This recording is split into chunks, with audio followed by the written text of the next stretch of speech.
अस्सलाम वालेकुम। आज हम जिस टॉपिक पे डिस्कशन करने जा रहे हैं वो है nuclear fission, induce versus spontaneous fission. ये दोनों क्या हैं, इन दोनों के दरमियान डिफरेंस क्या है, एनर्जी कितनी रिलीज़ हो रही है फिशन में, फिशन चेन रिएक्शन क्या है और डिफ़िकल्टीज़ क्या हैं चेन रिएक्शन में। हम इन सब टॉपिक्स को वन बाय वन डिस्कस करेंगे। सबसे पहले हम देखते हैं न्यूक्लियर फिशन को। फिशन का मतलब क्या है? टूटना। किसी भी चीज़ के टूटने को हम फिशन बोलते हैं। और न्यूक्लियर फिशन क्या है? न्यूक्लियर का मतलब न्यूक्लियस, यानी जब भी कोई न्यूक्लियस टूटता है किसी दो या दो से ज़्यादा छोटे एलिमेंट्स में, छोटे न्यूक्लियाई में, उसको हम न्यूक्लियर फिशन बोलते हैं। न्यूक्लियर फिशन पहली दफ़ा जो डिस्कवर की हुई थी वो दिसंबर 1938 में हुई थी by German Otto Hahn and his assistant Fritz Strassmann. उनके मुताबिक न्यूक्लियर फिशन की डेफिनेशन क्या थी?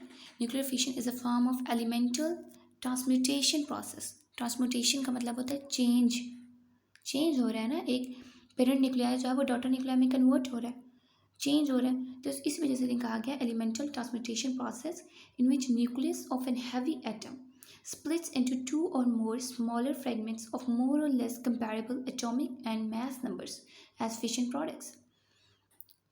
हैवी एटम मतलब जिसका मास नंबर ज़्यादा है, जिसका एटॉमिक मास ज़्यादा है, वो हैवी एटम स्प्लिट हो रहा है दो या दो से ज़्यादा छोटे छोटे न्यूक्लियाई में, जिनको हम डॉटर न्यूक्लियाई बोलते हैं या फिशन प्रोडक्ट्स बोलते हैं, जिनका एटॉमिक मास या मास नंबर जो है वो कंपैरेबल है, यानी एक दूसरे से रिलेट करा है, बिल्कुल सिमिलर तो नहीं है लेकिन बिल्कुल साथ साथ है, एक जैसे हैं तकरीबन, by accompanied by some by product particles.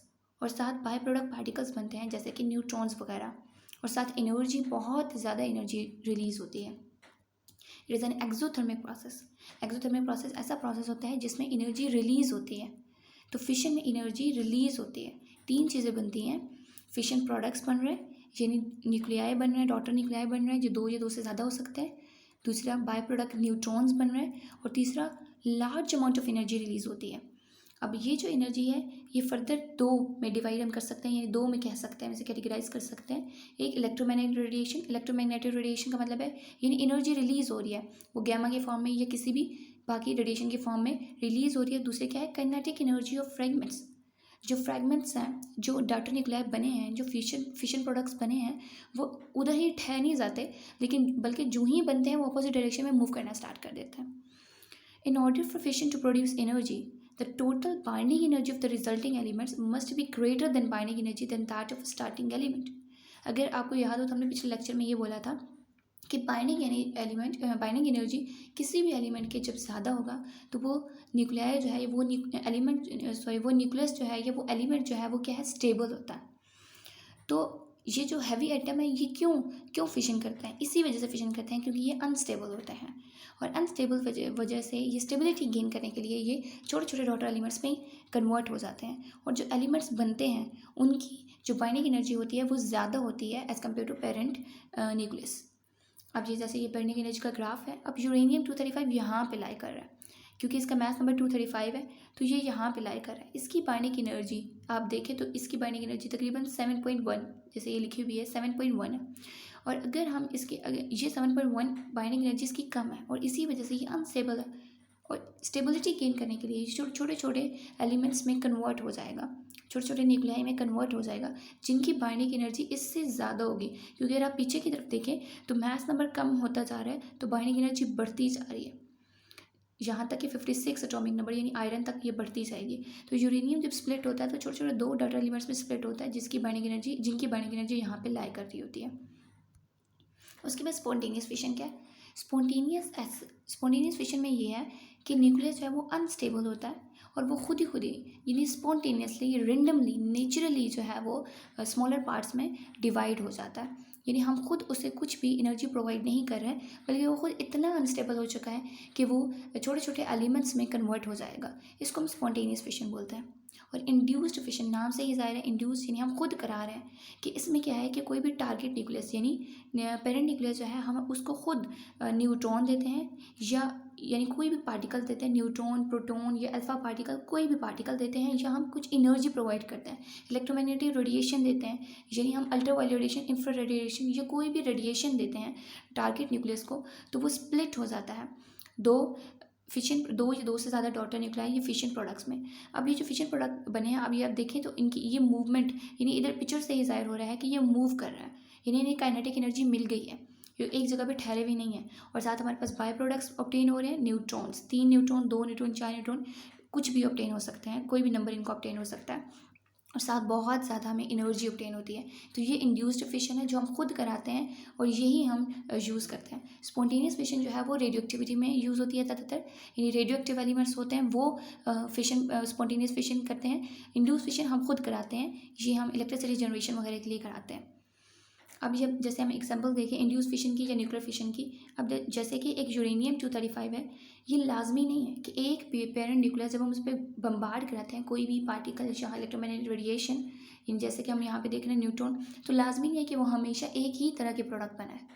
ठीक है, अब जैसे कि यहाँ पे देखें यूरेनियम जो है वो एक बार जीनोन और स्ट्रोंशियम बना रहा है और साथ 4 न्यूट्रॉन रिलीज़ कर रहा है। एक बार वो बेरियम और क्रिप्टॉन बना रहा है और साथ 3 न्यूट्रॉन रिलीज़ कर रहा है। और एक बार सीजियम और रुबीडियम बना रहा है और इसके साथ 2 न्यूट्रॉन रिलीज़ कर रहा है।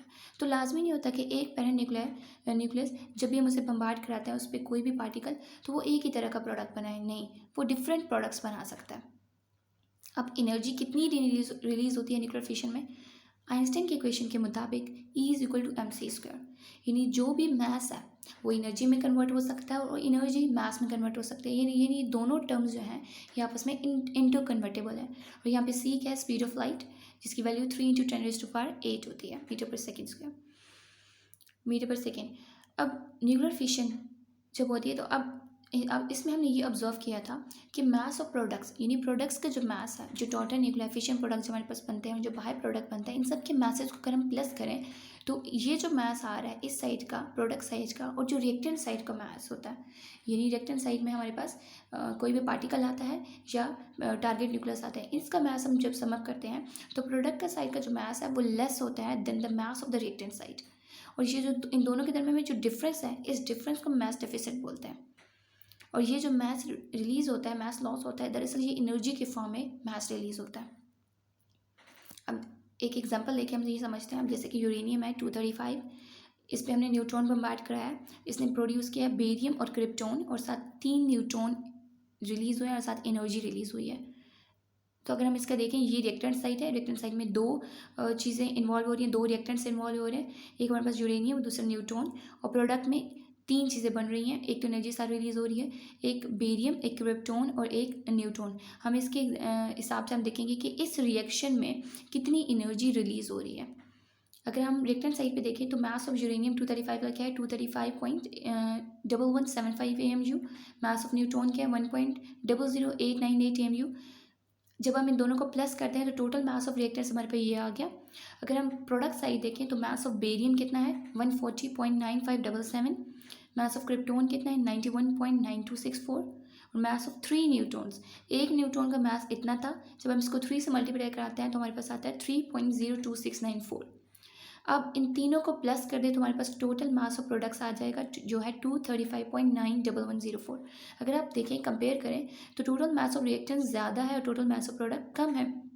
अगर हम इन दोनों को माइनस करते हैं तो हमारे पास मास डेफिसिट आ जाएगा। अब हमने ये पढ़ा था कि 1 AMU यानी 1 AMU मास का जो है वो इतनी एनर्जी प्रोड्यूस करता है। तो इतनी AMU मास कितनी एनर्जी प्रोड्यूस करेंगे? 931.2 को इससे मल्टीप्लाई करा दो तो हमारे पास है 200.5 मेगा इलेक्ट्रॉन वोल्ट। तो इसका मतलब क्या है? जब भी यूरेनियम 235 स्प्लिट होगा बेरियम और क्रिप्टॉन में तो हमारे पास कितनी एनर्जी रिलीज होगी? 200.5 मेगा इलेक्ट्रॉन वोल्ट। उसके बाद फिशन चेन रिएक्शन क्या है? चेन मतलब नाम से ही जा रहा है, फिशन बार बार हो रही है, इसको हम फिशन चेन रिएक्शन बोलते हैं। फिशन रिएक्शन हमने ये ऑब्जर्व किया था कि हमारे पास प्रोडक्ट्स में जो न्यूट्रॉन्स ऑब्टेन हो रहे हैं वो 4 भी हो सकते हैं, 2 भी हो सकते हैं, 3 भी हो सकते हैं। वो न्यूट्रॉन अगर फर्दर फिशन करें तो हम इसको फिशन चेन रिएक्शन बोलते हैं। क्योंकि जो हमारे पास फिशनेबल मटेरियल है वो कोई एक एटम तो नहीं है ना, एक यूरेनियम का एटम या एक यूरेनियम का न्यूक्लियस तो नहीं है। फिशनेबल मटेरियल बहुत ज़्यादा एटम से मिलके बना हुआ है, बहुत ज़्यादा उसमें न्यूक्लियस मौजूद है। तो अगर हम बम्बार्ड करा रहे हैं न्यूट्रॉन को या किसी भी इलेक्ट्रोमैग्नेटिक रेडिएशन को, तो वो सिर्फ एक न्यूक्लियस को हिट करेगा बेशक, लेकिन उसके बाद जो न्यूट्रॉन्स मौजूद होंगे वो इर्द गिर्द के बाकी पार्टिकल्स को भी हिट करेंगे और इस तरह चेन रिएक्शन बनती जाएगी। और ये सेल्फ प्रोपिगेटेड रिएक्शन, ये खुद ही होने वाला अमल है। एक दफ़ा हम इंड्यूस करा दें, एक दफ़ा हम खुद एमिशन करा दें फिशनेबल मटेरियल में, सिर्फ पहला पार्टिकल हम बम्बार्ड करा दें, बाकी सारा का सारा आगे खुद ब खुद होता रहेगा। जैसे कि ये देखें, ये न्यूट्रॉन को हमने बम्बार्ड कराया यूरेनियम 235 के न्यूक्लियस में, अब ये प्रिपेयर हो रहा है, यानी अब इसमें ऐसा होता है कि न्यूट्रॉन जब इसमें आया है तो न्यूट्रॉन्स और प्रोटॉन जो इसमें मौजूद थे पहले, अब ये न्यूट्रॉन आया है तो बीच में इसमें मूव करना शुरू कर देगा, और मूवमेंट की वजह से ये थोड़ा एलिंगेट हो जाएगा और न्यूक्लियस स्प्लिट होना शुरू हो जाएगा। और जब ये स्प्लिट होगा तो 2 फिशन प्रोडक्ट्स हमारे पास बन गए हैं, और साथ 3 न्यूट्रॉन्स बन गए। अब ये 3 न्यूट्रॉन्स जो हैं ये बहुत फास्ट न्यूट्रॉन होते हैं, और यूरेनियम 235 के लिए हमें स्लो न्यूट्रॉन चाहिए। तो ये फास्ट न्यूट्रॉन्स अगर हम इनको इतना मतलब इनको कंट्रोल करके स्लो कर दें, या हम इसको स्लो न्यूट्रॉन को थर्मल न्यूट्रॉन बोलते हैं, थर्मल न्यूट्रॉन लेवल तक ले आएँ, तो फर्दर जो साथ वाले न्यूक्लियस हैं फिशनेबल मटेरियल में, उनमें भी ये फिशन प्रोड्यूस करता है। और ये जब इनमें फिशन प्रोड्यूस करते हैं, ये फर्दर आगे इसी तरह 3 न्यूट्रॉन्स प्रोड्यूस करेंगे, फिर इसी तरह प्रोड्यूस करते करते ये बहुत सारी एक चेन रिएक्शन बन जाएगी, और बहुत ज़्यादा एनर्जी जो हमें मिलती है। अगर फॉर एग्जाम्पल हम जैसे कि हमने देखी, अगर ये दोनों बेरियम और क्रिप्टोन है, यानी बेरियम और क्रिप्टोन हमारे ये बन गए, तो हमारे पास यहाँ पे जो एनर्जी रिलीज़ होगी वो कितनी, हमने पीछे जो देखी है वो कितनी है, 200.5 मेगा इलेक्ट्रॉन वोल्ट। अगर आप सपोज करें सिर्फ एक न्यूक्लियस में के फिशन से 200.5 मेगा इलेक्ट्रॉन वोल्ट हो रही है, और अगर चेन रिएक्शन हो रहा है, बार बार इसी तरह के प्रोडक्ट ऑब्टेन हो रहा है, तो हमारे पास large amount of energy produce होती है। उस एनर्जी को हम यूज़ कर सकते हैं वेरियस पर्पसेस के लिए। अब जैसे कि ये एक और एग्जांपल है, हमने न्यूट्रॉन को बम्बार्ड कराया यूरेनियम 235 पे, क्रिप्टोन और बेरियम बना, और साथ हमारे पास एनर्जी रिलीज़ हुई, 3 न्यूट्रॉन्स बने। अब एक इनमें से एक न्यूट्रॉन जो है हमने फिर दोबारा, क्योंकि साथ इस न्यूक्लियस के साथ, इस एटम के साथ एक और एटम मौजूद था फिशनेबल मटेरियल में, इसी तरह इसने अब लाजमी तो नहीं हमेशा क्रिप्टोन और बेरियम प्रोड्यूस हो, यहाँ पे ज़ीनॉन और स्ट्रोंशियम प्रोड्यूस हो रहे हैं, यहाँ पे सीजियम और रुबीडियम प्रोड्यूस हो रहे हैं। तो इसी तरह ये फर्स्ट जनरेशन, ये सेकंड जनरेशन, ये थर्ड जनरेशन, फर्दर आगे ये चलती जाएगी जब तक कि हम इसे कंट्रोल नहीं करते। तो 2 तरह की फिशन रिएक्शन होती हैं, एक अनकंट्रोल्ड होती हैं और एक कंट्रोल होती हैं। अनकंट्रोल जिसमें एक फिशन जो है वो फर्दर बहुत सारे फिशन प्रोड्यूस करता रहता है, और जिसमें एनर्जी हर बार बढ़ती रहती है। और कंट्रोल में हम फिशन को खुद कंट्रोल कर लेते हैं, ठीक है। कंट्रोल रोड्स यूज़ होते हैं, जैसे न्यूक्लियर रिएक्टर्स में हम खुद कंट्रोल कर लेते हैं। जैसे कि ये 3 न्यूट्रॉन अगर रिलीज हो रहे हैं, इनमें से हम इन 2 को कंट्रोल करा लें और सिर्फ एक को फर्दर हम करा दें कि फर्दर ये आगे रिएक्शन कर सकता है। तो इस तरह इसमें जो एनर्जी रिलीज़ होगी वो constant amount of energy release होगी, यानी जैसे एक न्यूट्रॉन को हमने बम्बार्ड कराया था, यहाँ पे 200.5 मेगा इलेक्ट्रॉन वोल्ट रिलीज़ हो रही थी, फॉर एग्जाम्पल मैं कह रही हूँ।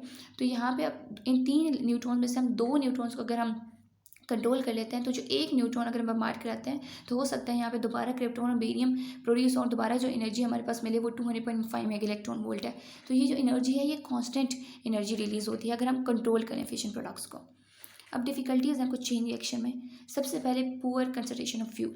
हमारे पास जो यूरेनियम मौजूद है 100% में यूरेनियम 235 जो है वो ओनली 7% मौजूद है, बाकी यूरेनियम 238 जो है वो ज़्यादा अमाउंट में मौजूद है। यूरेनियम 238 वैसे तो फिशन करता नहीं है, लेकिन अगर फिशन करे भी तो उसके लिए फास्ट न्यूट्रॉन हमें चाहिए।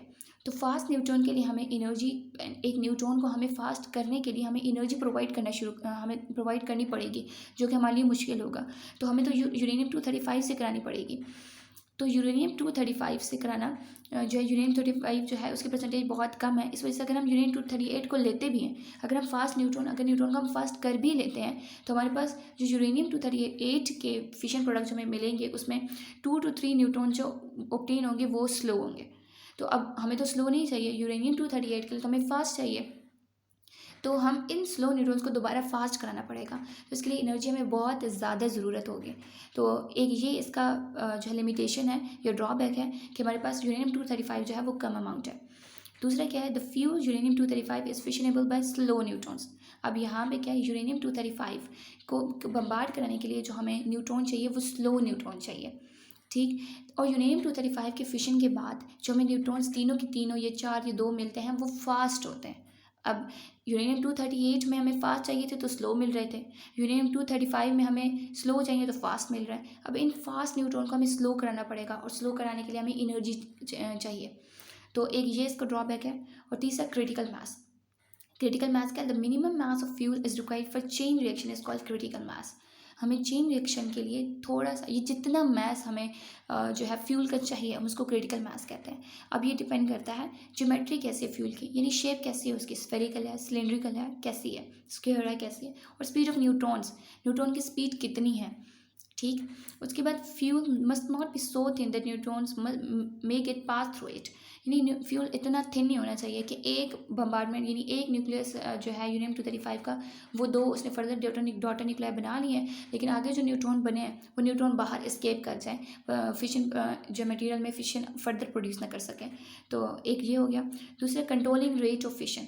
रेट ऑफ फिशन को कंट्रोल करना बहुत मुश्किल होता है। हम इसके लिए एक के वैल्यू लेते हैं, number of fission present generation, अभी जनरेशन, हमने पीछे 3 जनरेशन पढ़ी है, फर्स्ट सेकंड थर्ड, यानी अभी जनरेशन में कितनी फिशन हो रही हैं और पिछली जनरेशन में कितनी हुई हैं, इन दोनों को हम डिवाइड करते हैं तो के फैक्टर आता है। अगर के हमेशा 1 होना चाहिए, अगर के 1 है तो एनर्जी लिबरेट जो हो रही है वो कांस्टेंट है, यानी कंट्रोल्ड रिएक्शन हम इसे बोलते हैं, कंट्रोल फिशन रिएक्शन। लेकिन अगर के ग्रेटर देन 1 है, ग्रेटर देन 1 का मतलब क्या है, प्रेजेंट जनरेशन है, अभी मेरी जनरेशन में जो है फिशन ज़्यादा हो रही है और पिछली जनरेशन में जो फिशन थी वो कम हो रही है, तो यानी फिशन इंक्रीज़ कर रही है, तो इसका मतलब एनर्जी जो है वो इंक्रीज़ कर रही है, हमें ज़्यादा एनर्जी बहुत ज़्यादा मिल रही है। और अगर के लेस देन 1 है तो इसका मतलब रेट ऑफ फिशन कम हो रहा है। ये रेट ऑफ फिशन कम होने का मतलब क्या है, यानी प्रीवियस जनरेशन में फिशन ज़्यादा थी, प्रेजेंट जनरेशन में फिशन कम है, और एनर्जी लिबरेट जो हो रही है वो भी डिक्रीज़ हो रही है, और हमें ये भी जो है, हमें जो एनर्जी मिल रही है वो डिक्रीज मिल रही है। At last I would say that subscribe my channel and do share with others. If you have any query, tell me in the comment section so that I can answer you. Thank you so much for watching my video.